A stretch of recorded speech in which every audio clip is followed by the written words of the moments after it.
Bonjour mesdames et messieurs, bon réveil et bienvenue dans cette édition. Les pays membres de l'Union postale universelle sont réunis depuis hier lundi à Genève en Suisse pour réfléchir sur l'avenir du secteur postal dans le monde. 800 délégations prennent part à ces assises. Objectif, élaborer des stratégies afin de permettre à la Poste de subsister en tirant profit des opportunités qu'offrent les technologies de l'information et de la communication. La présidence de cette conférence est assurée par la Côte d'Ivoire. Le Premier ministre Daniel Kablan-Duncan en a ouvert les travaux. Il a par la même occasion annoncé la candidature de la Côte d'Ivoire pour abriter le congrès de l'Union postale universelle en 2020. Sylvie Touré, notre envoyée spéciale à Genève. Initialement prévue à Abidjan en octobre dernier, la conférence mondiale de l'UPU, l'Union postale universelle, se tient finalement à Genève. La psychose causée par le virus Ebola a eu raison de la Côte d'Ivoire, mais seulement en partie, puisque le pays a gardé la présidence de la rencontre et c'est au Premier ministre Daniel Kablan-Duncan qu'est revenu cet honneur. Cette conférence, selon le directeur général de l'UPU, Bichar Hussein, vise à examiner les tendances mondiales du secteur. Pour sa part, le Premier ministre Daniel Kablan-Duncan a invité les pays membres de l'Union à saisir l'opportunité des technologies de l'information pour adapter l'offre postale aux populations. Ces technologies apportent des solutions innovantes et indispensables au développement harmonieux de l'humanité. Sachons donc en user pour un service postal moderne, prospectif et qui tient lieu de vecteur pour un développement durable et inclusif. Daniel Kablan-Duncan a également annoncé la candidature de la Côte d'Ivoire pour abriter le congrès 2020 de l'UPU. La Côte d'Ivoire veut demeurer parmi les acteurs du changement dans ce monde, en constant mouvement, et participer à côté de l'UPU à la construction de la poste du futur.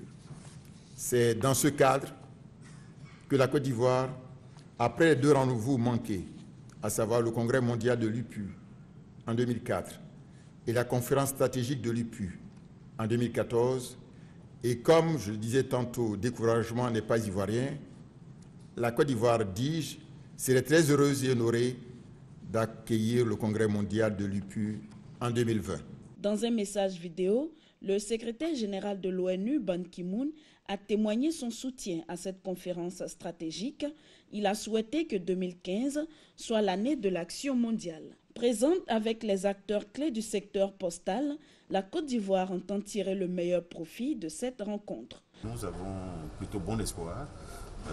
Et puis il faut savoir que le commerce électronique a permis aujourd'hui aux postes du monde entier, d'avoir une deuxième vie. Il n'y a pas de raison que ce ne soit pas le cas en Côte d'Ivoire. 800 délégations prennent part à cette conférence stratégique de 2 jours qui fera le point de la stratégie quadriennale de Doha 2013-2016, considérée comme la feuille de route de l'avenir du secteur et dont l'objectif est de faire de la poste une composante essentielle de l'économie mondiale. Ici, à Abidjan, la Direction générale des impôts a fait le point de ses activités du premier trimestre 2015. C'était lors d'un séminaire bilan. Les résultats annoncés sont déjà prometteurs. 351 milliards de francs CFA de recettes ont été réalisés par les services des impôts rien que sur ces 3 premiers mois. Les détails maintenant avec Jean-Luc Bangbo. Les résultats du premier trimestre de l'année 2015 dévoilés au cours de ce séminaire bilan donnent des raisons d'espérer quant à l'atteinte de l'objectif final assigné à la Direction générale des impôts, à savoir mobiliser 1672 milliards de francs CFA. En effet, sur un objectif global des recettes fixé à 348,3 milliards, la DGI a recouvré 351,7 milliards au cours du premier trimestre 2015, dégageant ainsi un écart positif de 3,4 milliards. À cette même période, en 2014, les réalisations se chiffraient à 296,2 milliards de francs CFA. Cela représente une progression de 18,7%. D'importantes mesures ont permis cette amélioration significative du niveau des recettes. Il s'agit notamment du relèvement des droits d'enregistrement sur le café cacao, la modification des échéances de paiement de la patente ou encore les efforts des services. À cela, on pourrait ajouter le civisme fiscal qui s'est installé dans le comportement des contribuables. C'est aussi le lieu de saluer le comportement citoyen des contribuables parce que nous sommes conscients que le succès dans un système déclaratif comme le nôtre repose aussi sur le civisme fiscal. Les participants à ce séminaire ont été invités à faire une fine analyse de ces différents résultats et à poursuivre les efforts afin de collecter les 1672 milliards de francs CFA. La grève des agents de santé, c'est fini. Ils viennent de suspendre leur mot d'ordre de grève. Rappelez-vous, les agents de santé avaient décidé un arrêt de travail de 72 heures pour que leurs revendications soient prises en compte par les autorités. Et entre autres revendications, on peut noter le déblocage des salaires des fonctionnaires initialement prévu pour janvier. On en parle avec Ami Koulibaly. Les personnels de la santé suspendent leur mot d'ordre de grève. Ils avaient entamé aujourd'hui une grève de 72 heures pour revendiquer le déblocage de leur salaire. Une promesse faite par le chef de l'État à tous les fonctionnaires en décembre 2013. Le Premier ministre a promis recevoir le corps médical le 16 mai prochain. Dès l'instant où nous avons suspendu le mot d'ordre, le travail reprend immédiatement. Immédiatement, nous devons aller dans les services. Et à partir de demain, nous ferons le plein de tous les services. C'est par un vote que le mot d'ordre de grève a été suspendu. 163 voix pour, 57 contre et 12 abstentions. La majorité l'a donc emporté. Mais le corps médical espère que le gouvernement va tenir ses promesses. La majorité en a décidé ainsi. Nous devons faire l'écho de cette suspension. Mais en même temps, c'est faire confiance au gouvernement dans les négociations. Nous disons au Premier ministre que nous lui faisons confiance et que le président de la République y est impliqué. Sur le point de déblocage, nous lui faisons aussi confiance. Il faut noter que ce sont 14 syndicats du personnel de la santé qui avaient signé un préavis de grève le 7 mars dernier pour réclamer de meilleures conditions de travail. Tout est donc bien qui finit bien. Herman Niamien, notre reporter, lui, a fait le constat de la reprise des cours. Il nous dit que les cours ont repris hier matin dans les établissements secondaires publics et privés de Côte d'Ivoire après une semaine d'interruption due à une grève des enseignants revendiquant de meilleures conditions de vie et de travail. Les appels à la reprise des cours lancés par les parents d'élèves et les syndicats d'enseignants ont été entendus. Les cours ont effectivement repris ce lundi après les congés de Pâques. Dans tous les établissements sillonnés ce jour à Cocody, à Diamé, Yopougon et Makori, enseignants et élèves étaient tous à leur poste. Et les cours se déroulaient normalement comme d'habitude. Les élèves du secondaire privé qui subissaient également les effets collatéraux de cette grève des enseignants pour avoir été délogés des classes par leurs camarades du public ont eux aussi repris le chemin de l'école ce lundi. Parlons sécurité maritime à présent. L'ARSTM, l'Académie régionale des sciences et techniques de la mer, a adopté récemment à Grand-Bassam les orientations stratégiques, scientifiques et pédagogiques d'un établissement à vocation communautaire. Il s'agit de l'Institut de sécurité maritime interrégionale. Eh bien, les actes de cet institut ont été pris officiellement hier lundi, ici même à Abidjan. Lanciné Bakayoko, Adama Kone. Ne point réagir face au phénomène d'insécurité maritime serait accepter qu'un jour, il n'y ait plus de trafic sur nos mers. Une menace pour le transport de nourriture, de médicaments, de pétrole et de gaz, entre autres. Mais pour réagir, il faut de la solidarité, des stratégies, du financement, du matériel et de la connaissance. D'où l'adoption du projet d'accord multilatéral portant création de l'Institut de sécurité maritime interrégional, ISMI.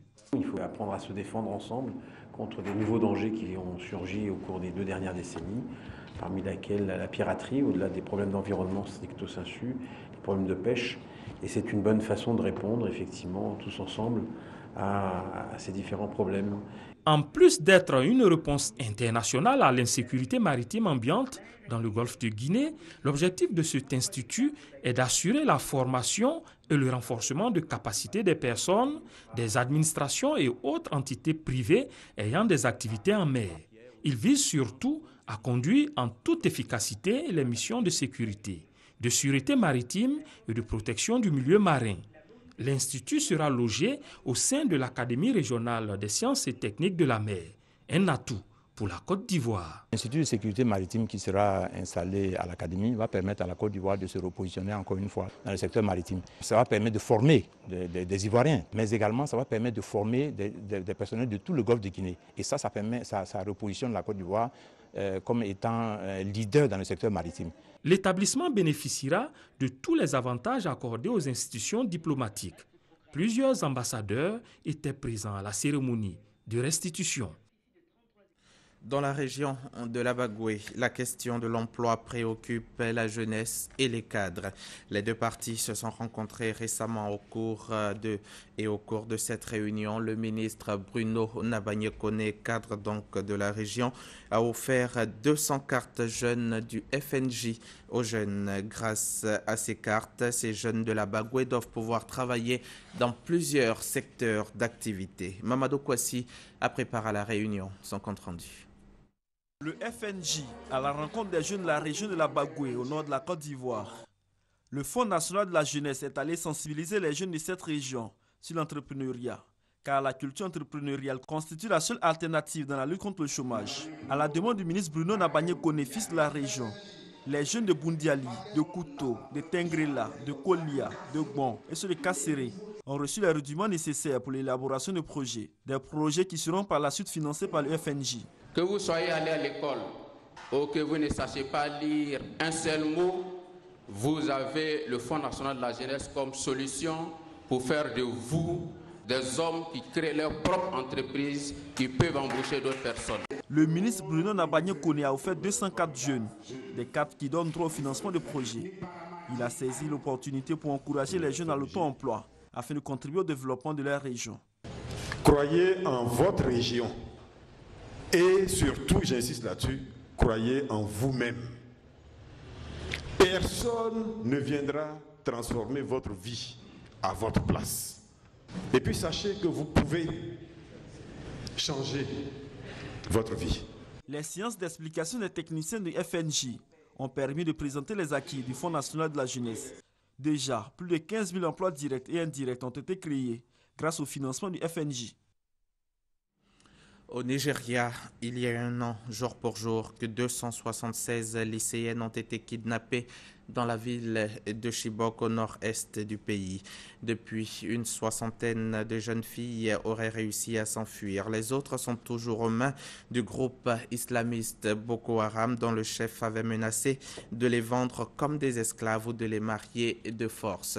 Leurs proches sont toujours sans nouvelles. De nombreuses personnes, on s'en souvient, à travers le monde donc, ont pu participer à la campagne Bring Back Our Girls, ramener nos filles. Au Nigeria toujours, après la victoire à la présidentielle, l'opposition est en passe de remporter les élections gouvernementales. Les résultats de presque tous les États sont tombés et au regard des chiffres, on peut d'ores et déjà annoncer le succès du Cambouari à l'élection des gouverneurs.